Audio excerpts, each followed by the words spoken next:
네, 꿈꾸는 책방 오늘은 사사기에 관한 책을 여러분께 한 권 소개를 해드리겠습니다. 내러티브로 읽는 사사기라고 하는 책입니다. 제가 들고 있는 책인데요. 저자는 박유미 교수님이세요. 오늘 이 책 이야기 함께 나누도록 하겠습니다. 교수님 안녕하세요. 네, 안녕하세요. 예, 반갑습니다. 저는 총신대에서 박사학위를 구약으로 받았고요. 네. 예, 그리고 총신대에서 한 10년 정도 가르치고 지금은 안양대에서 강의를 하고 있습니다. 아, 그러시군요. 네, 그리고 저기 비블로스 성경 인문학 연구소라는 곳을 만들어서 네. 소장을 하고 있습니다. 그러시군요. 네. 원래는 그 화학을 전공을 하셨어요? 하시다가 네. 화학에서 신학으로 하셨습니다. 어떤 특별한 이유가 있으신 건가요?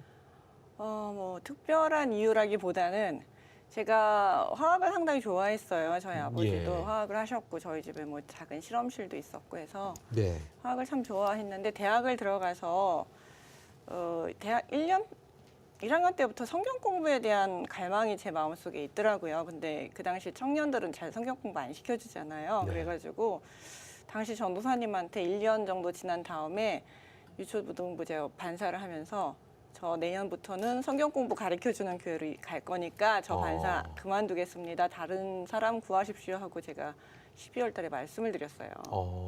그랬더니 전도사님이 한 주만 생각해 보자 뭐 그러시더니 다음 주에 오셔서 그 성경 공부 나랑 하자. 전도사님 고민 많이 하셨겠네요. 네, 아마도. 그래서 꼬박 2년을 했어요. 그렇게 그 전도사님하고요? 그 전도사님하고 저 말고 이제 다른 청년들하고 해서 나중에 한 5명 정도가 꾸준하게 한 2년 정도를 했거든요. 그래서 그 중에서 셋이 신학의 길로 갔어요. 그때 그게 이제 모티브가 돼서? 네, 모티브가 돼서. 네, 그래서 성경 공부가 되게 재밌더라고요. 그때도 구약에 관심이 많으셨던 건가요? 그때는 구약보다는 그냥 전체적인 성경 공부가 재밌었는데 구약에 관심을 갖게 된 거는 사실 박영선 목사님의 하나님의 열심이라는 예. 책을 읽었는데 너무 재밌는 거예요. 예. 제가 여태까지 생각하지 못했던 그 하나님의 그 열심?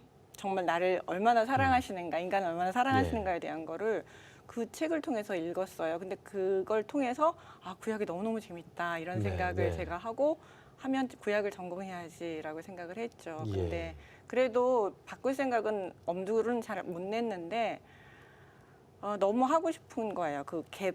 그리고 또 하나는 이제 교회에서 설교를 듣다 보니까 목사님이 말씀하시는 것과 제가 성경을 읽었을 때 받아들여지는 생각과 감정 뭐 이런 것들이 좀 다르더라고요. 그래서 내가 틀린 건가?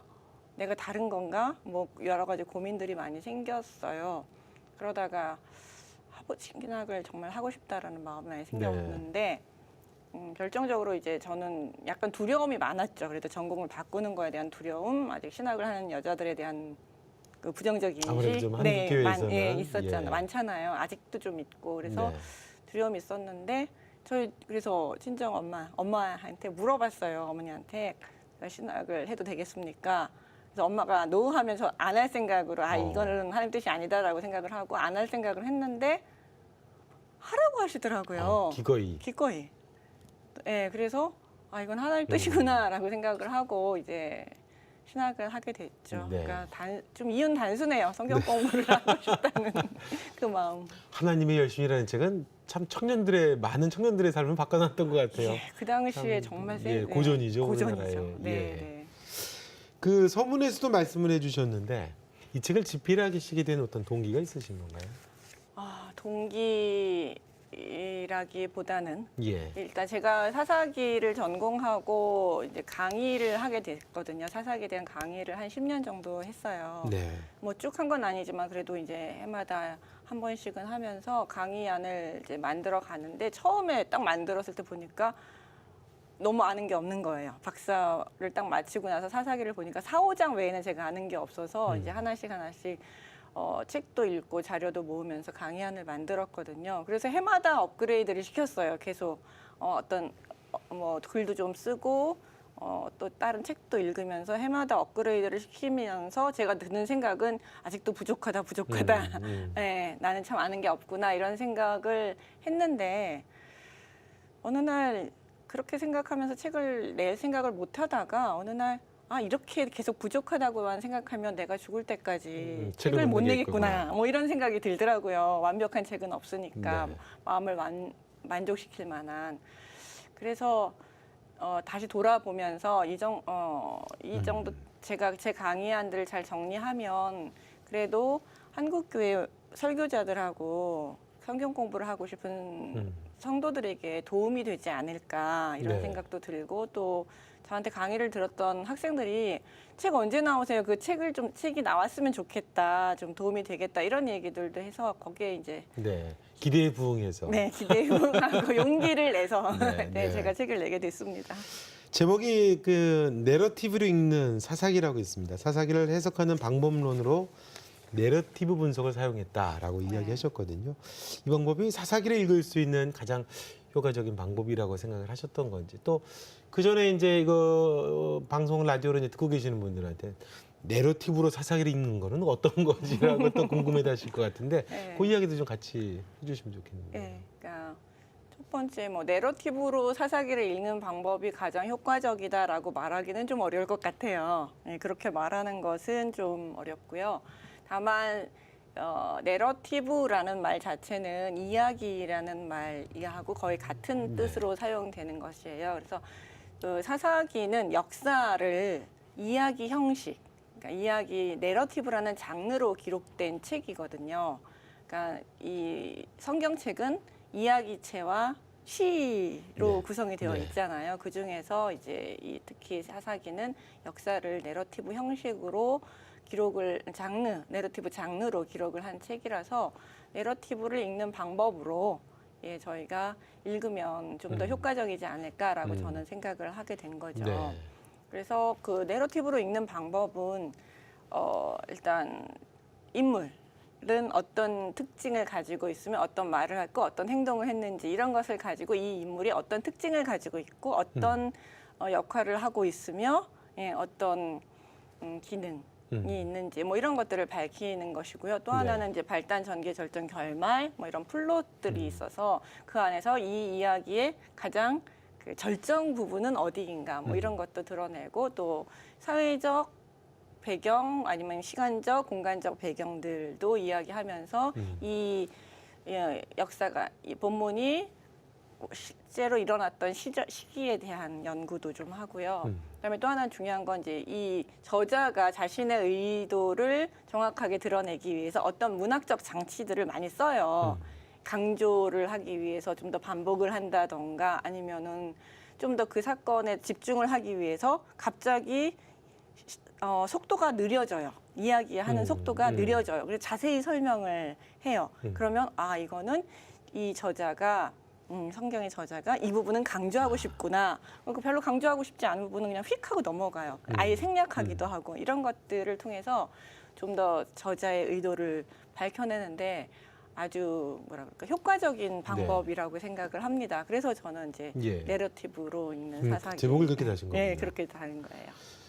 사실 구약 성경에 굉장히 재밌는 성경이 있고 굉장히 어려운 성경이 있고 뭐 출애굽이라든가 여호수아는 정말 무슨 대하 역사서를 보는 것 같고 또 사사기도 사실은 너무 재밌거든요. 근데 이제 사사기를 읽다 보면은 드는 생각이 굉장히 재밌게는 읽었는데 은혜는 잘 느끼지 못하고 네. 이야 이게 무슨 영웅 이야기 같은 네. 이렇게 사람들이 또 읽을 때도 많고 어떠세요? 사사기를 오래 연구하시는 분으로서 사사기는 어떻게 성경을 읽어야 된다. 사사기라는 성경은 어떤 성경이다라고 먼저 이렇게 좀 개론적으로 이야기해 주신다라고 그러면 어떤 이야기를 좀 해주실 수 있을까요? 네, 일단 사사기는 항상 강조가 될 때 그때 이스라엘의 왕이 없었던 거로 사람들이 자기 소견에 오른 대로 행하였더라라는 구문이 제일 먼저 떠오를 거예요. 뭐 암흑의 시대라고 생각을 하잖아요. 암흑의 시대. 그래서 네. 왕이 그래서 왕정 이전에 혼란의 시대라고 생각을 하는데 왕정이 없는 것이 과연 그 혼란이냐? 왕정이 있는 것이 꼭 정말 좋은 것이냐? 우리는 이런 생각을 다시 한번 해볼 필요가 있어요. 그러니까 사사시대는 사실 그 12지파 동맹체거든요. 그리고 각 지파의 사사들이 있어서 지금으로 보면 지방 분권제라고 볼 수 있고 이 사사들은 하나님이 그때그때 필요한 때마다 선택을 하셨어요. 선발 기준은 하나님이 마음대로 네. 예, 뭐 학벌이나 가문이나 뭐 성별이나 이런 거 그런 거 관심 없었고, 없이 예. 그냥 필요한 대로 어떤 하나님께서 시스템 있는 것도 아니고. 예, 시스템이 있는 것도 하나님께서 예, 뽑으셨죠. 뽑으시고 그를 지도대로 세우셨다가 그가 죽으면 끝이에요. 세습이라는 것이 없어요. 그렇기 때문에 하나님께서 가장 역사하시고 활발하게 역사하시고 관여하셨던 하나님이 왕으로서 좀 더 권한을 많이 행사하셨던 시절이라고 볼 수 있어요. 오히려. 네. 그리고 하나님의 역동성이 이렇기 때문에 상당히 많이 드러나 있고요. 또 하나는 왕정이 아니기 때문에 평등성이 있어요. 왕정 시대라는 것은 일단 왕정 시대가 시작되면 계급을 계급이 갖게 돼요. 생기죠. 계급을 생기죠. 근데 그 당 아직 사사 시대까지는 계급이 없는 형제 동등한 시대라고 볼 수 뭐 있어요. 같이 농사를 하다가 무슨 일이 생기면 왜 갑자기 사사로 예, 나서고 사사가 나서서, 나고 예. 그다음에 갑자기 농사짓다가 전쟁이다 그러면 같이 모여라 같이 그러면 같이 가서 나가 전쟁하고 싸우고. 싸우고 또 끝나면 돌아와서 돌아서 농사하고. 예, 농사짓고 뭐 예. 그런 시대라고 볼 수 있어요. 그렇기 때문에 그 시대가 꼭 나빴느냐? 하나님이 왕으로서 가장 확실하게 역할하셨던 시대를 저는 사사 시대라고 볼 수 있다고 생각하고요. 네. 그때 왕이 없었던 거로 그러면 그 문구는 뭐냐라는 것은 그런 시대인데 뒤로 갈수록 더 이상 하나님을 왕으로 섬기지 않고 자신의 마음대로 행했던 그래서 그 결과 매우 부정적인 후반기의 모습을 가졌던 시대가 바로 사사시대다라고 이야기할 수 있는 것이죠. 그래서 네. 사사시대를 영웅 이야기, 사사들에 집중할 것이 아니라 저는 하나님에 집중해서 이야기를 봐야 된다고 생각을 해요. 아, 하나님을 조금 더 집중해서 볼 수 있는 성경이다라고 네. 이야기해 주실 수 있는 거군요. 그게 사사기의 또 매력이라고 이렇게 보시는 건가요? 그럼요. 그래서 사사기를 오래 공부하신 거고. 그렇죠. 예. 이제 책을 보면 네. 사사기는 이제 반복적으로 나타나는 이제 뭐 교수님 말씀해 주신 것처럼 어떤 패턴이 있습니다. 타락을 하고 하나님 분노하시고 이스라엘이 그래서 회개하고 살려달라고 하고 하나님이 이제 구원을 하시는데 사사를 보내시는 거죠. 다시 또 이스라엘은 또 타락을 합니다. 이 사이클이 사실 사사기에서 반복이 또 되는 거 보는데 이렇게 사사기에 나타나는 이스라엘의 반복적인 패턴은 우리가 이거 어떻게 그 당시의 사회상이나 역사를 봤었을 때도 그렇고 어떻게 우리가 좀 보면 이게 좋은 걸까요, 교수님? 네, 이거는 우리가 반복 사이클이 같은 세대 안에서 계속 같은 사람이 계속 반복한다고 생각을 하거든요. 예. 그래서 어떻게 저렇게 똑같은 일을 맨날 똑같이 하느냐, 저렇게 바보 같은 일을 하느냐. 참 이스라엘 백성들은 어리석다. 저희가 이렇게 쉽게 단정을 짓거든요. 네. 그런데 사실은 이 반복은 시간 간격을 두고 반복이 돼요. 보통 보면 그 이야기 말미 부분에 사사의 구원이 끝나고 나면 뭐 40년이 평안하였다, 80년이 평안하였다 그렇죠. 이런 구문들이 등장을 하거든요. 예. 그러니까 그 한 번에 하나님의 구원을 맛본 세대는 그 시대는 이제 하나님을 섬기는 거죠. 그리고 나서 그 세대가 다 죽고 나면 다시 새로운 세대가 일어나고 있는데 그 새로운 세대는 다시 하나님을 모르는 세대가 일어났기 때문에 다시 하나님의 방법이나 하나님 말씀대로 하나님을 따라 사는 것 대신에 자신의 생각과 자신의 뭐 믿음, 자신의 방식대로 믿는 믿음 아니면 이방신을 섬긴다든지 이런 잘못된 모습을 갖게 되는 거죠. 그런데 그렇게 되는 이유는 두 가지라고 볼 수 있는데 하나는 하나님의 역사심을 이제 이 부모들이 자식들한테 제대로 교육하지 가르치지 않았다라는 것이 이제 첫 번째 이유가 될 수 있어요. 왜냐하면 이거 여호수아에서도 보시면 여호수아가 죽기 전에 사사기 2장에 보시면 죽은 다음에 보시면 여호수아가 죽기 전까지는 그 세대에는 여호와의 그 능력을 봤다. 그렇기 때문에 하나님을 믿었지만 그 세대가 죽은 뒤에 이스라엘 백성은 여호와를 알지 못하고 자기 됐고 타락하기 시작했다. 뭐 이런 표현들이 있거든요. 사사기 1장도 사실 그렇게 시작을 하잖아요. 예, 그렇게 시작을 하고 있죠. 예. 그러니까 제대로 교육되지 않고 하나님에 대한 지식이 제대로 없었던 것이 이제 첫 번째고요. 두 번째 이유는 각 세대는 하나님을 각자가 경험을 해야 돼요. 부모님이 이야기한 신앙 가지고 내가 그대로 또 이렇게 살아가지는 않죠. 간접 경험일 뿐이니까. 네, 그렇죠. 예. 내가 직접 하나님을 만나고 경험하고 하나님의 역사하심을 경험해야 우리가 또 나의 신앙으로 부모님의 신앙이 나의 신앙으로 이 되는 거잖아요. 맞아요. 마찬가지로 그렇게 타락할 수밖에 없고 그럼 또 그 세대는 다시 하나님 앞에 나아가서 예, 하나님께 부르짖고 하나님께 나아가서 또 하나님을 경험하고 그래서 이제 그 경험을 가지고 자기 세대를 사는 거죠. 그럼 뭐 지금 우리 살아가는 시대하고도 그렇게 크게 다르다고 볼 수도 없네요. 예, 그러니까 이스라엘 백성이 어리석은 게 아니라 우리 인생 자체가 그런 거고, 거네요. 예, 우리 인간의 삶 자체가 그런 속성을 가지고 있는 것이죠. 네. 그렇기 때문에 우리의 삶을 그대로 보여준다고 할 수 있어요. 다만 네. 여기서 집중할 수 있는 건 그런 세대를 계속 보시면서도 포기하지 않으시는 하나님의 끈질긴 사랑들을 우리가 감사할 뿐인 거죠. 구약 성경의 여성 주제에 이제 특히 교수님 깊은 이제 관심을 예. 두시는 것으로 알고 있습니다. 사사기에도 이제 다양한 여성 인물이 등장을 하는데 여성의 불평등을 단적으로 드러내는 사사기 속에 사건이 있다라고 그러면 어떤 거를 좀 혹시 이야기해 주실 수 있을까요? 뭐 그거는 단연코 그 레위 첩사건이죠. 레위인 첩의 죽음, 강간당하고 죽임 당한 그 사건이 가장 그 여성의 위치가 얼마나 네. 불평등하고 가장 비인간적 대우를 받고 있는 시대였던지를 네. 잘 보여주는 사건이라고 할 수 있어요. 그 레위인이 기브아에 들어갔을 때 그 레위 첩사건은 상당히 참 재미있는 사건이에요.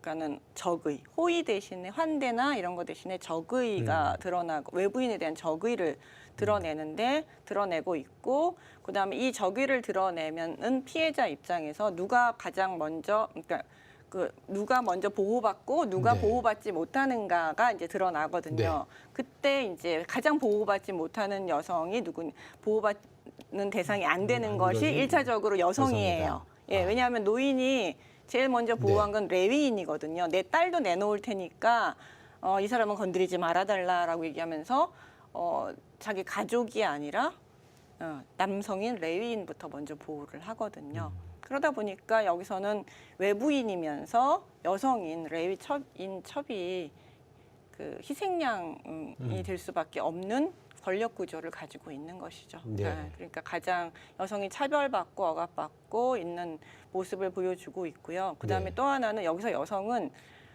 사람으로 대우받지 못해요. 네. 네, 그러니까 남성을 위해서 얼마든지 희생당할 수 있는 존재. 그다음에 이제 또 하나는 레위인이 거기서 끝났으면 그래서 자기가 직접 자기 첩을 끌어내잖아요. 밖으로. 네. 네, 끌어내서 자신을 대신해서 이제 희생당하도록 만들었을 뿐만 아니라 또 하나 돌아왔을 때도 그 사람 레위인은 이 여자를 사람으로 취급하지 않아요. 그러니까 그렇죠. 예. 마치 소나 짐승처럼 예. 12 토막을 내서 12지파에 보내잖아요. 그러니까 자신의 복수를 위한 도구로 예. 사용을 하고 있죠. 되게 비인간적이고 사실 그 대목은 참 성경 읽을 때 참 불편하기는 해요. 네, 뭐 어떤 예. 사람은 그 부분을 읽다가 성경책을 집어 던졌다. 이거는 홀리 바이블이 아니라 호러 바이블이다. 뭐 이런 얘기도 예. 할 정도로 가장 끔찍한 그렇죠. 사건이죠. 예. 근데 그 사건이 이스라엘에서 일어났고, 그다음에 그 이후에 여성들도 마찬가지로 베냐민 지파 600명의 아내를 얻는다는 명목으로 예. 전쟁을 일으키고 사람 다 죽이고 여자들만 잡아다가 400명 아내로 주고, 그것도 모자르니까 나중에는 납치해다가 아내로 데리고 가라, 뭐 이런 이야기를 하잖아요. 그러니까 그 이야기 속에서 전체적으로 보여주는 여성과는 그냥 자궁, 예, 아이를 낳기 위해는 생산하는 예. 수단으로서 생각하지 하나님의 형상을 가진 인간 여성으로 존중하지 않는 네. 거죠. 그리고 나서 맨 말미에 뭐라고 나오냐면 그때 이스라엘에 왕이 없었던 것으로 사람이 자기 소견에 오른 대로 행하였더라라는 네. 말이 나오는 것은 하나님을 섬기지 않는 모습이, 하나님을 왕으로 섬기지 않아서 하나님의 말씀대로 살지 않는 이스라엘의 모습이 어디까지 타락할 수 있는가를 우리에게 적나라하게 보여주는 것이죠. 네. 근데 그런 모습이 지금도 없지 않다고 예. 저는 생각을 해요. 근데 그 얘기를 하게 되면 이제 그 얘기를 들린 말씀이 사사기에는 이제 드보라가 나타납니다. 네. 그냥 여성으로서 지금처럼 굉장히 그 탁월한 예언자이고 또 사사였던 분이 나타났구나. 이제 그런 지금 같은 문화적인 맥락에서야 쉽게 이해가 될 수 있지만 우리 교수님 말씀해 주신 것처럼 그럼 고대 사회에서 여성의 지위라고 하는 건 그런데 이제 드보라는 여성이거든요. 그래서 아마 글쎄요, 이제 교수님이 또 이제 여성이시기 때문에 드보라에 대해서 또 각별한 마음이 있으셨을까 그런 생각도 들었는데, 실제로 이스라엘의 어머니 드보라로 이제 박사학위 논문까지 받으셨거든요. 그 드보라 편도 보니까 그 많은 부분이 사사냐 사사가 아니냐. 근데 그게 저도 이해가 되는 게 네. 여성의 지위라고 하는 게 말씀해 주신 것처럼 그렇게 그 지위가 없는데 그 여자가 한 시대의 리더로 쓴다는 것이 사실 지금이야 쉽게 생각하지만 그 당시에는 쉽지 않았겠구나. 그러니까 그런 맥락에서 말씀을 많이 하셨겠구나라는 생각이 들었거든요. 어떠세요? 간략하게나마 그 아까 말씀드렸던 이스라엘의 어머니 드보라라고 하는 논문에서는 어떤 이 메시지 이야기를 담고 싶으셨던 건가요? 하나는 이제 제가 논문을 시작한 이유는 사실 드보라라는 인물에 대한 집중보다는 사사기 4장과 5장이 하나는 같은 사건에 대해서 네. 하나는 내러티브이고 하나는 시예요. 그래서 왜 같은 사건을 하나는 내러티브로 하나는 시로 썼는가에 대한 이야기를 이제 그래서 이걸 개별로 볼 것이냐 통합된 것으로 볼 것이냐 사실 여기에 집중하기 위해서 시작을 했어요, 논문은. 근데 이제 논문을 쓰는 과정 속에서 보다 보니까 드보라를 사사로 인정하지 않는 글들이 너무 많은 거예요. 예, 그래서 전반부에서는 사사기 4장의 통합성, 4, 5장의 통합성을 많이 이야기를 했고요. 그다음에 이제 인물 연구 부분에 있어서는 드보라가 사사라는 것, 예, 드보라가 왜 사사인가. 그러니까 그래서 어느 학자는 자신의 주석에서 드보라가 사사가 아닌 이유 10몇 가지를 쭉 썼어요. 그 책에 얘기하셨더라고요. 네, 책에 예, 제가 예. 얘기를 언급을 했는데 그래서 제가 그거를 일일이 다 반박을 했어요. 책에는 내가 다 할 수는 없으니까 몇 가지만 하겠다고. 그러니까 제가 하고 났는데 일일이 다 그걸 반박을 했어요. 근데 그 이유가 성경에는 분명히 드보라는 사사이고 선지자이고 랍비도스의 아내이고 여자이고라고 분명히 써 있어요. 성경 네, 자체는 네. 사사라고 써 있음에도 불구하고 왜 드보라가 사사가 아니냐라고 이야기를 하면서 뭐 선지자다. 아니면 전쟁에 나가지 않았기 때문에 온전한 구원자로 볼 수 없기 때문에 사사라고 볼 수 없다. 뭐 여러 가지 이유를 대는데 그래서 뭐 하나님의 영을 안 받았다. 뭐 이제 여러 가지 이유를 대요. 근데 이 동일한 이유를 남성에게는 되지 않아요. 남성 사사는 그냥 다 사사예요. 근데 유독 드보라에 대해서만 사사라는 말이 있음에도 불구하고 사사가 아니다라고 이야기할 수밖에 없는 이유는 그 배경이 여성 안수 때문에 그래요. 네, 그러니까 여성에 대해서 지금 안수를 주는 교단이 상당히 많지만 또 아직도 안 주는 교단이 있어요. 예. 이제 제가 속한 교단 같은 그렇죠. 경우도 예, 여전히 그쪽 교단은 아직 네, 안 아직 하시죠. 예. 네, 여성 안수를 안 주고 있는 입장이에요. 그렇기 때문에 이 드보라가 가장 걸림돌이 되는 거예요. 왜냐하면 사사라는 직분은 정치적, 그다음에 종교적, 사회적, 군사적 지도자거든요. 그렇기 때문에 단순히 재판관이 아니에요. 사사라는 그렇죠. 개념 자체가 그 지도자인데 한 여성이 정치적, 군사적, 영적 리더십까지 전부 가지고 있다라고 이야기를 하게 되면 어렵잖아요. 저희 그렇죠. 교단에서는 특히 이제 그 여성은 순종해야 하고 남성을 주관해서는 안 되고 보수적이시죠. 가르치면 예. 안 되고 그렇죠. 뭐 네. 이제 여러 가지를 하는데 이 드보라는 그 모든 걸 다 하잖아요. 그렇다 보니까 드보라는 사사가 아니다라고 이야기를 해야만 그리고 이제 그 여성 안수의 근거가 되지 않으니까 네. 여성이 드보라에 대해서는 상당히 이렇게 평가절하하려는 학적 움직임들이 네. 있었어요. 그러니까 저는 처음부터 여성에 관심을 많이 두지는 않았거든요. 근데 네. 그 글들을 읽으면서 차츰차츰 신학이 얼마나 남성 중심적이고 가부장적인 해석을 해왔는가를 깨달아가는 과정이었다고 할 수 네. 있어요. 사사 그러면 이제 아무래도 그 당시에는 칼을 들고 맨 앞에서 나를 따르라. 이제 아마 그 책에도 이제 그런 얘기들을 하죠. 반박하시는 분들은. 근데 드보라가 앞장서 가지고 이제 칼을 휘두른 건 아니고 예언적인 메시지야 이제 예언자로서 역할을 했는데 사사라고 하면 당시 사사는 이제 무리를 이끌면서 전쟁을 수행을 해야 되는데 군사적 리더. 예, 그런 어떤 군사적인 리더로서의 모습은 없던 거 아니냐. 그런 얘기에 대해서는 어떻게 그런 말씀을 좀.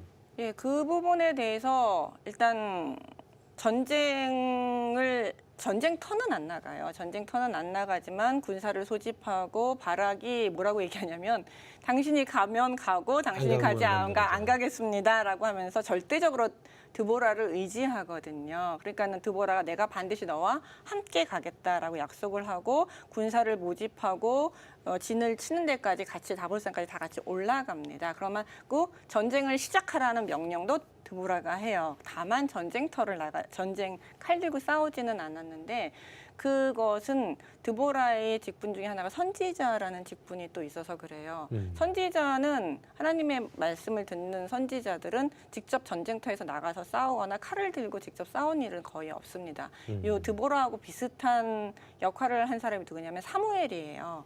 사무엘을 마지막 사사라고 얘기하면서 우린 또 선지자라고 얘기를 하잖아요. 그래서 사사이면서 선지자이면서도 사무엘은 절대 전쟁터에 나가지 않았어요. 전쟁을 하라고 명령을 하고 자기가 하나님의 명령을 따라서 말씀을 전하면서 대언하고 하지만 높은 권위를 가지고 있으면서 전쟁을 명령을 하죠. 그런 역할이 이제 드보라하고 사무엘에게 같은 역할을 했거든요. 그렇기 때문에 전쟁을 하지 않았다고 해서 그의 권위가 약화된다든지 구원자가 아니라든지 뭐 이렇게 이야기를 할 수는 없는 거죠. 네. 이제 뭐 사사지기에 관한 이야기 재밌게 그 대목을 봤거든요. 사실은 이제 일반 성도들은 사사 드보라 그러면 그냥 알지, 거기에 어떤 신학적인 논쟁이 있을 수 있구나라고까지는 생각들을 못 하실 텐데 그렇죠. 보면서 거기에는 또 이제 야엘이 나와요. 그러니까는 드보라라고 하는 여성 사사의 이야기에 또 야엘이라고 하는 여인이 나와서 적의 장수를 정말 무시무시하게 죽이는 내용이 나와요. 여성 사사의 이야기에 또 야엘이 나오는 것도 흥미로운 것 같아요. 네, 그러니까 야엘은 여장부예요. 이방 여인이거든요. 근데 그 시스라 적장, 시스라를 자신의 텐트로 불러들여서 안심을 시킨 후에 말뚝과 망치로 그냥 관자놀이를 꽝. 여성이 그렇게 할 수 있는 힘 있는 건가요? 이건 이제 현대 우리가 생각하는 여성관 아니면 뭐 이제 그 여리여리한 여성, 뭐 이런 여성을 생각하는데 고대 근동에서 이 텐트 치는 일이 여성의 일이에요. 그럼 말뚝 받는 건 전문가셨겠군요. 그럼요. 그게 왜냐면 텐트 치고 이런 거는 뭐 여성들의 일이기 때문에 뭐 여성들이 어떻게 그렇게 끔찍한 일을 할 수 있느냐라고 얘기하지만 그 일은 늘 했던 일이고 그 중에 이제 그렇게 하다가 이제 시스라를 이제 이렇게 말뚝을 박아 죽인 거죠. 근데요, 제가 늘 이런 얘기를 하는데 그 얘기를 물을 때마다 제가 늘 하는 이야기가 있어요. 부엌에 있는 그 용품들이 그렇게 낭만적이지 않아요. 말랑말랑하거나 귀엽거나 이렇지 않아요. 그러네요. 여성스럽지 않아요. 식칼. 칼도 종류가 많아요. 과도 같은 것도 있지만 식칼, 부엌칼, 뭐 여러 가지 칼들도 있죠. 잘못 후라이팬 날아가고 뭐 치명적이잖아요. 불도 다루는 거고. 불도 다루고. 그러니까 우리는 항상 그 여성 하면은 이렇게 정형화 시켜서 이런 것이 여성스러운 것이고 이걸 벗어나면 여성스럽지 않다라고 얘기하고 있지만 사실 성경에 나타나는 여성들은 그 틀로만 보면 여성스러운 여성은 없어요. 그러면 그런 것도 어떤 좀 글쎄요, 그 편견이라고 그래야 되나요? 원래 고대 근동은 손님이 들어오면 손님을 후하게 대접을 해서 보내는 게 일종의 이제 불문율인데 꿰가지고 그렇게 죽인 거는 그것도 만약에 남성이 그랬다라고 그러면은 그거에 대해서 평가를 하지만 또 여성이라서 이렇게 흠을 잡으려고 하는 걸까요? 그런 얘기들 저도 예전에는 좀 많이 들었었거든요. 그렇죠. 그러니까 지금 그거를 사람들이 지금 컨텍스트를 이해를 안 해서 그래요. 지금 그 시스라가 나오고 야엘이 나오는 상황은 전쟁의 상황이거든요. 이스라엘이 하나님의 거룩한 전쟁을 치르고 가나안과 일대 전쟁을 치르고 있는 상황 속에서 야엘은 그 전쟁에 참여한 인물이에요. 전쟁에서는 그런 걸 뭐라고 하냐면 속임수라고 말하지 않고 전략이라고 말하죠. 전술 혹은 전략이라고 말하죠. 그러니까 여호수아서 아이성 전투도 사실 그런 속임수가 들어가잖아요. 왜 후퇴하는 듯 하다가 딱 빠져나오니까 성이 비니까 이제 딱 다시 되돌아서 이제 포위하고 성을 차지하는 그런 거는 우리는 탁월한 전술이다, 빈집털이 잘했다, 뭐 이런 얘기를 하는데 야엘에 대해서만은 지금 전쟁의 상황임에도 불구하고 여성이기 네. 때문에 사적 이야기로 이야기를 하는 거죠. 그것도 편견이군요. 그것도 편견이죠. 그러니까 사적 이야기. 그러니까 야엘은 이스라엘 전체 전쟁에서 볼 때 드보라는 영웅으로 칭송을 합니다. 네. 그래서 가장 그 축복받은 여인, 하나님으로부터 가장 축복받은 여자라고 칭송을 하고 있고 그 바락이 빼앗긴 영광을 그렇죠. 가져간 여성이죠. 네. 그러니까 야엘은 상당히 우리가 좀 더 주목해 봐야 돼요. 근데 그의 무기는 그냥 가재도구였어요. 우리가 쉽게 말하는 그냥 가재도구. 예. 그러니까 우리가 야엘의 이야기 속에서 얻을 수 있는 그 메시지가 참 많아요. 어떤 하나만 주세요, 교수님. 예, 그러니까 하나님의 일을 하는 데 있어서 어떤 특별한 재능이나 준비됨이 필요한 게 아니라 자신에게 주어진 상황 속에서 하나님이 부르실 때 제가 제 상황 속에서 하겠습니다라고 나설 때 얼마든지 그 일들을 감당할 수 있다는 거죠. 발락이 가져가야 될 그 영광을 네. 야엘이 다 가져간 거 아니에요? 예, 야엘. 왜냐하면 바락은 이스라엘 사람이죠, 남자죠, 군대 장관이죠. 예. 야엘은 이방인이죠, 여성이죠, 가정주부잖아요. 근데 영광은 야엘이 다 가져갔죠. 하나님의 명령에 순종한 부름에 순종한 야엘이 다 가져간 거예요. 성경에 기록이 돼 있고. 그렇겠죠. 네. 바락은 이때 사실 바락의 역할은 상당히 재밌는데요. 거기서 드보라를 빛내주는 인물이면서 야엘을 빛내주는 인물이에요. 다리군요. 예, 우리가 포일이라고 하는데 그런 네. 조연의 역할을 하죠. 네. 그래서 참 재밌는 본문이에요. 예. 자, 오늘 꿈책방 내러티브로 읽는 사사기 책을 여러분께 소개해드리고 있습니다. 박유미 교수님의 책인데요. 사사기에 관한 책을 여러분께 소개해드리고 있습니다. 사사기 그러면 역시 이제 그 언급하지 않을 수 없는 인물은 기드온입니다. 목사님 설교에서도 제일 많이 나오는 기드온의 300용사는 단골 소적, 뭐 교회 안 다니는 세상 사람들도 언급을 하는 인물인데 어떠세요? 이제 사사기를 전문으로 하신 분으로서 기드온을 볼 때 우리는 기드온의 300용사만 생각을 하게 되는데 참 많은 흠결을 그에게서도 볼 수 있을 것 같고 컸던 또 사사이기도 했는데 우리가 배워야 될 것 한두 가지가 있다라고 그러면 기드온에 대해서 이 얘기를 우리 애청자 여러분들한테 들려주고 싶다. 어떤 이야기가 좀 있을까요, 교수님? 예, 우리가 자꾸 기드온 개인의 믿음에 대해서 그래서 우리도 용기를 내서 믿음을 가지고 나가자 뭐 이런 네. 얘기를 하는데 사실은 그 사사기에서 기드온은 불신의 아이콘이에요. 의심의 아이콘. 왜냐하면 하나님한테 끊임없이 불렀는데도 저 못합니다부터 네. 시작해서 확인해달라 그러고 손뭉치 예. 가지고 뭐 이것도 이슬도 보여달라 예. 그러고 이것도 안 되니까 하나님이 이제 그 블레셋에 가가지고 미디안 사람들의 이야기를 들어봐라. 네. 그런 말거든요. 그러니까 끊임없이 불신하지만 그럼에도 불구하고 하나님께서 계속 확신을 주셔가면서 기드온을 사용하시거든요. 그리고 300명은 특별한 사람이 아니라 그냥 하나님께서 그런 확신을 주셨기 때문에 같이 나간 사람들이고 전쟁을 진짜 한 사람은 여호와세요. 그러니까 여기서 기드온의 300용사 이 사람들 정말 특별한 사람이다라고 우리가 하는 것이 아니라 하나님이 300용사를 선택하신 이유는 소수이기 때문이에요.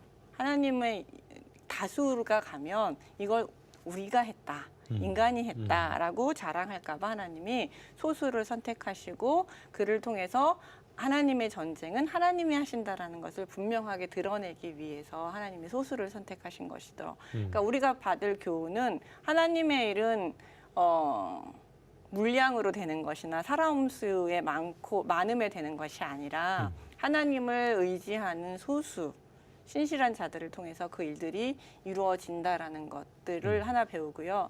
또 하나는 그의 흠결이 많잖아요. 근데 그것이 내 힘으로 된 것이라고 이제 기도는 나중에 착각을 하게 되죠. 예, 그 성공을 다 이루고 나서는 기도원이 이건 내 능력으로 됐다라고 생각을 하고 거기에 대한 적절한 내가 보답을 받아야 되지 않겠느냐 생각해서 금을 모으게 되고 금뿐만 아니라 이제 거의 왕처럼 살죠. 그래서 아들이 70명이었다는 얘기는 결국 아내가 첩이 많았다는 거죠. 아내가 한 20명이 넘는다는 얘기잖아요. 그러니까 그 얘기는 왕처럼 살았다는 것이고 말만 왕이 안 되겠다고 얘기했지 그 아비멜렉의 이름을 보면 나의 아버지는 왕이다 하니까 거의 뭐 왕처럼 살았다는 것을 의미하는 것이죠. 그런데 이렇게 하나님의 주신 능력과 하나님의 업적을 자신의 것으로 가로채면서 자신의 명예와 부를 얻으려고 했던 기드온에는 본인은 무사히 잘 편안하게 죽었지만 그의 아들들 70명이 몰살당하는 네, 비극적인 그렇죠. 상황이 벌어졌죠. 그렇기 예. 때문에 우리는 경고를 받아야 합니다. 하나님의 일을 하나님께서 하셨다라고 인정하고 우리 인간은 늘 겸손하면서 하나님의 쓰임을 받은 것에 감사하면서 우리가 살아갈 때 더 큰 복을 누릴 수 있고 평안을 누릴 수 있지만 그것을 나의 권력과 나의 부를 내가 했다 생각하고 나의 권력과 나의 부를 늘리기 위해서 나의 명성을 높이기 위해서 사용했을 때 그 결과가 상당히 비참해지는 거죠. 비참해지고 비극적이다라는 것을 우리가 잘 보여주는 것이죠. 그러면 기드온과 300명의 용사라고 그랬을 때 용사라는 용어도 조금 불편할 수 있겠네요. 300명이 용사라고 그러면은 뭔가 그 300명의 그 영화에 나오는 것 그쵸. 같은 예, 그런 막 정예 용사. 근육 빵빵한 정말 그렇게 생각하는데 그게 아니고 그냥 300명. 네, 300명. 그게 더 하나님의 이름을 하나님답게 저희가 드러내는 거일 수 있겠군요. 목적이 그러셔서 니네 그때 이제 기드온이 이제 전쟁 나가겠습니다. 한 2만 명 남았을 때 전쟁 나가겠습니까? 그러니까 하나님께서 너무 많다. 예. 너네들이 전쟁을 해서 너희 손으로 이겼다 할까 하노라 하면서 많으니까 너네들 데리고 물가 가서 물 먹여봐라. 이렇게 말씀을 하신 거거든요. 그러니까 네. 목적이 정확하게 나와요. 거기에. 네, 그렇죠. 그랬더니 보니까 그래서 가면 그때서야 내가 누구를 선택할지 알려주겠다고 말씀을 하세요. 그러니까 보고 300명만 이렇게 네, 물 먹을 때. 하고 나머지는 이렇게 들어먹고 나머지는 네. 핥아먹잖아요. 그러니까 소수 300명 요쪽 선택해라 이렇게 말씀을 하신 것이죠. 그러니까 그 사람이 뛰어나거나 이런 건 아니에요. 하나님의 보러 보면은 기드온이 됐든 사람이 정확히 보셨던 거네요. 그러니까 그 300명을 가지고도 결국은 이겼을 때 기드온이 내가 했다고 하는 걸 보면 하나님도 처음에는 너희들이 했다라고 할까 내가 자꾸 줄인다고 우려를 하셨는데 결국 그 우려대로 기드온은 그 길을 가게 되는 거네요. 그렇죠. 예. 네, 그러니까 지도자의 믿음, 그러니까 처음에는 사실은 그 이스라엘의 백성들의 믿음은 연약해져도 드보라 때까지는 믿음이 연약하지 않았어요. 지도자는 그래도 나를 따르라 뭐 이러면서 앞장서고 믿음이 굳건했는데 기드온부터가 이제 백성들도 믿음이 약해졌지만 지도자도 믿음이 약해지는 타락하기 모습을 시작하고. 보여주는 거죠. 그래서 기드온이 변곡점이에요. 그 타락에. 그렇군요. 네. 중요한 인물이군요. 중요한 인물이에요. 여러 가지 의미에 있어서. 삼손 이야기도 해야죠. 아무래도 교수님이 생각하시는 삼손 이야기 메시지의 핵심은 뭐라고 생각을 하세요?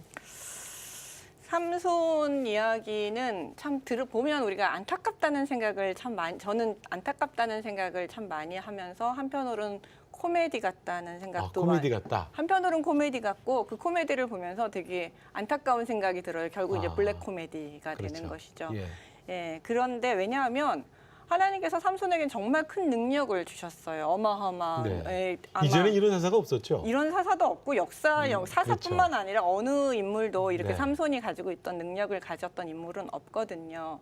그럼에도 불구하고 이 모든 능력을 오로지 자신이 좋아하는 여성들을 여성을 쫓아다니기 위해서, 예. 위해서 사용하고 그 과정 속에서 이제 그 블레셋과 부딪혀 가면서 그의 능력들이 발휘가 되고 끝끝내 이제 들릴라의 배신으로 이제 결국 생을 마감하게 되는데요. 저는 여기서 이제 무슨 생각을 했냐면 삼손의 모습은 우리 이스라엘, 하나님의 백성인 이스라엘 모습 혹은 우리의 모습과 같다는 생각이 들어요. 사실 하나님께서 우리에게 주신 능력이 참 커요.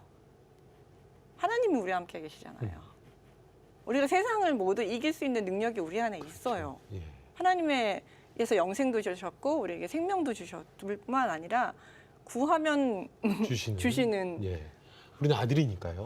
아버지가 계셔요. 네. 그 모든 능력을 발휘할 수 있는 아버지가 계신데 그 능력을 하나님 나라를 위해서 쓰라고 사실 주신 거고 나보다 약한 자를 위해서 쓰라고 그리고 하나님 나라를 확장시키고 구원하라고 주셨는데 그 능력을 지금 우리는 전부 나의 보기에 좋은 대로 내 눈에 보기에 좋은 것을 향해서 사용하고 있는 모습을 저희들이 보게 됩니다. 그래서 우리가 과연 지금 하나님께서 주신 그 모든 것들을 하나님 나라를 위해서 쓰고 있는가에 대한 메시지를 하나 볼 수 있고요. 우리 그렇게 못하고 있다는 거. 삼손을 보면 그렇게 못하고 있고 그랬을 때 하나님이 또 포기하시느냐. 그렇지는 않으세요. 네, 하나님은 그런 삼손을 통해서 이스라엘의 적인, 당시 이스라엘의 적인 블레셋을 끊임없이 괴롭히세요. 예, 삼손의 행동을 보면 블레셋 여자와 결혼하려고 했다가 수수께끼라는 엉뚱한 일을 벌려서 이 일로 인해서 블레셋 30명을 죽이잖아요. 네. 30명 죽이고 이 일로 인해서 또 이제 뭐 화나가지고 돌아갔을 때 또 여자가 또 딴 데 시집 가니까 이번에 자칼 300마리 여우 300마리 잡아다가 블레셋 밭에 쑥대밭을 만들어 놓고 그거에 이러면서 일이 점점 커지면서 블레셋과 삼손은 끊임없이 갈등하고 블레셋이 삼손을 두려워해서 함부로 침략을 못하는 그런 상황이 되거든요. 그러니까 삼손은 자기 마음대로 움직이지만 하나님은 그런 삼손을 통해서 계속해서 블레셋을 경계하고 블레셋이 이스라엘을 함부로 하지 못하게끔 막고 계시고 블레셋을 괴롭히고 계신 것이죠. 그러니까 하나님은 하나님의 일을 하시는 것이죠. 비록 부족한 우리여도 악한 종도 하나님이 또 쓰실 때가 있고 쓰임을 우리가 받을 때가 있어요. 근데 그게 비극이죠. 그러니까. 그렇죠. 비극이죠. 예, 비극이죠. 선한 종으로 하나님의 선한 일을 위해서 쓰임을 받으면 얼마나 큰 능력을 발휘하겠어요. 제가 이럴 때마다 느끼는 건 삼손이 정신 차리고 하나님과 뜻을 같이 해서 그 능력을 썼다면 아마 삼손 시대의 블레셋이 끝장나지 않았을까. 그 나라가 없어졌겠죠. 그 나라가 그때 없어졌고, 예, 뭐 뒤로 끝까지 이 블레셋 이야기는 에스겔서까지 나와요. 그러니까 그때까지 그 후손들은 그렇게 고통스럽지 않았을지도 모르겠네요. 그렇죠. 그러니까 삼손의 이야기를 보면서 우리가 하나님께서 주신 능력을 정말 하나님 나라를 위해서 하나님과 같이 사용하는 우리가 되었을 때 얼마나 되지 못했을 때 얼마나 비극적인 상황이 벌어지는가. 그럼에도 불구하고 하나님은 하나님의 일을 멈추지는 결코 않으시고 하나님의 뜻은 항상 진행을 하신다는 것이죠. 그래서 쓰임받고 버림받으면 얼마나 그게 슬프죠. 비극적이죠. 그래서 그런 경고를 하나 받아야 된다고 저는 생각을 해요. 그리고 그 큰 뜻이 있습니다. 그리고 우리가 삼손 같은 존재라는 거, 우리가 하나님의 큰 능력을 받고 귀함을 받는 큰 존재라는 것을 우리가 또한 인식을 했으면 좋겠어요. 우리 너무 기독교인이 힘이 없는 것처럼 마치 한 대 맞으면 곧 죽을 것 같이 우리가 그렇게 살아가고 우린 삼손이라는 거죠. 네, 우린 삼손이라는 거죠. 하나님의 그 능력을 받은 나시린 선택받은 자잖아요. 그러네요. 그러고 보니까 우리는 그렇게 능력 있는데 삼손처럼 우리 개인적인 욕망에만 그냥 빠져가지고 그런 데만 사는데. 사용하죠. 예. 또 그거 안 되면은 그냥 아주 비참하게 그냥 괴로워하고 힘들어하고 그러는 사실은 그런 게 아니고 우리는 정말 능력이 있는 하나님 나라 일꾼인 건데요. 그렇죠. 그렇군요. 삼손 얘기가 굉장히 재밌네요. 너무 재밌어요. 그래서 아니 저도 오래 고민을 한 이야기예요. 삼손 왜 이렇게 능력 있는 삼손을 왜 세우셨을까?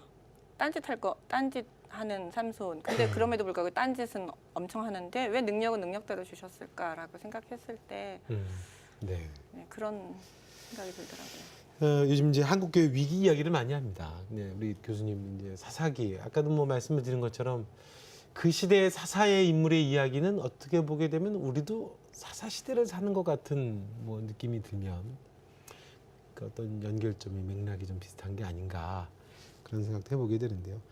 한국교회 위기 이야기를 많이 하는데 한국교회가 사사기를 읽을 때 또 볼 때 우리가 극복해야 되는 뭐 신앙의 한계, 문제 이런 것들을 좀 어떻게 좀 적용을 해볼 수 있을까? 그런 생각입니다. 한국교회가 사사기를 본다면 이런 거를 반면교사로 좀 삼으면 참 좋겠다. 그런다라고 하면 어떤 이야기를 좀 교수님 들려주실 수 있을까요?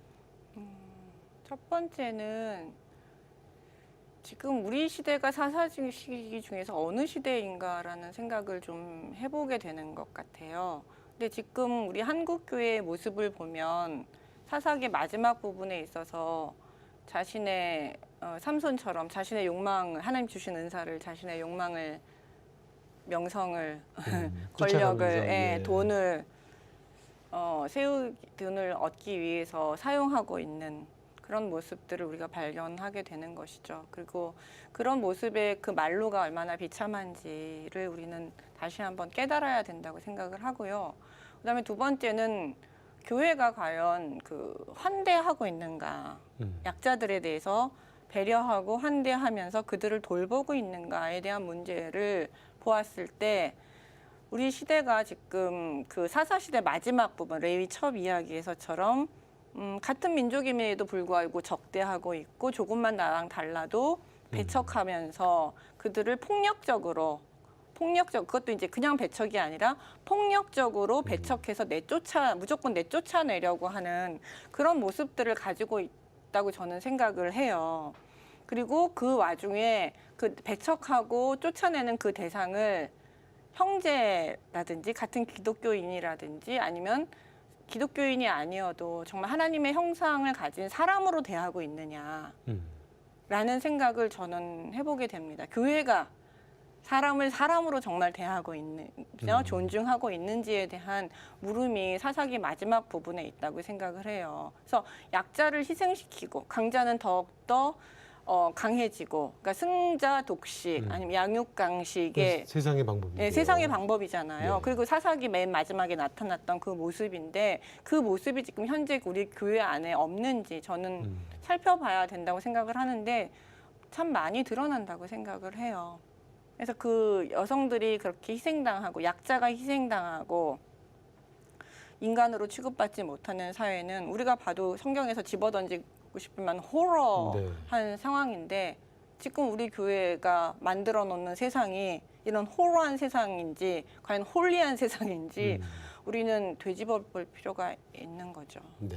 그래서 사사기는 그런 부분에 있어서 우리가 다시 한번 점검을 해야 되고요. 그럼에도 불구하고 우리가 또 하나 희망을 사사기를 절망으로 안 읽고 희망으로 볼 수 있는 것은 참 집어던지고 싶고 그 버려버리고 싶고 다 이런 거는 완전 박살내서 없애버렸으면 좋겠다라는 생각이 드는 그런 사사 시대의 이스라엘을 보면서도 하나님은 거기서 한 줄기 희망을 또 발견하시고 자신의 나라를 다시 거룩하게 이어나갈 한 가족, 한 여인을 또 주목하시면서 그를 통해서 또한 새로운 시대를 열어 가시거든요. 네. 루시예요. 네.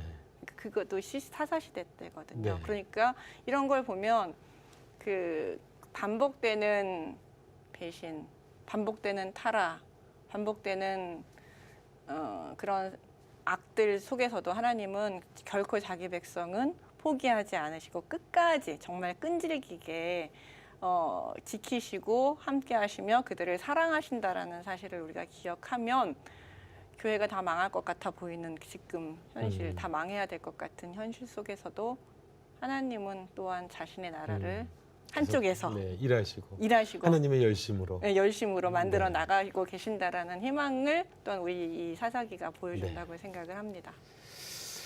자, 내러티브로 읽는 사사기 박유미 교수님 책을 여러분께 오늘 소개를 해드렸습니다. 재밌는 이야기 사사기 이렇게 해도 괜찮겠는데 네. 5분에게 이 책을 읽을 수 있도록 선물로 드리겠습니다. 샵 1069 50원의 유료 문자 100원의 긴 문자로 내용을 짤막하게 적어서 보내주시면 5분 추첨을 해서 책을 선물로 보내드리겠습니다. 그냥 신화와 같이 재미있는 영웅담으로만 읽었던 사사기라면 조금 더 다른 묵직한 무게로 우리 시대를 조금 비춰볼 수 있는 책이 아닐까 싶습니다. 끝으로 교수님, 이 책을 읽는 분들이 어떤 마음으로 책을 읽으시면 좋겠다라고 쓰셨는지 그거 말씀 짤막하게 한 말씀 해주시고 말씀 마쳤으면 좋겠습니다.